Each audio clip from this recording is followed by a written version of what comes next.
over some standing posture today.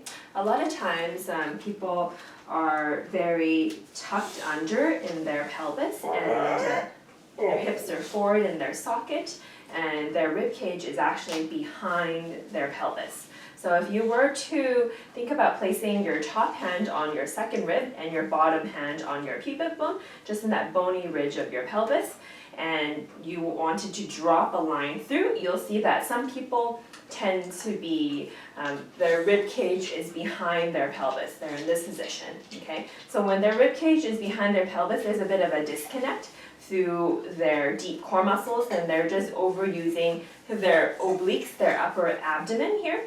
Another common posture is people have their hips forward here, their knees locked, and then they're just gripped in their mid-back here because they think this is good upright posture.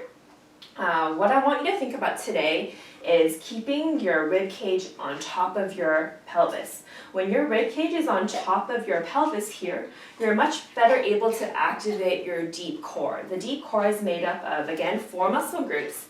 The diaphragm up at the top, the pelvic floor down below, the transversus abdominis right across the front of the hip bones, and then the multifidus here, okay? To get into good posture and position, try to think about your feet. Starting at your feet, lift up your toes off the ground, spread them apart, and then plant them down like suction cups, okay? And then now, think about your knees. Keep a soft bend to the knees, okay? And I want you to think about leaning your columns, so second rib, and then bottom hand on your pubic bone, leaning that column forward from the ankle. So not at the waist, but leaning forward from the ankles, like a ski jump position. This is going to help align your rib cage on top of your pelvis.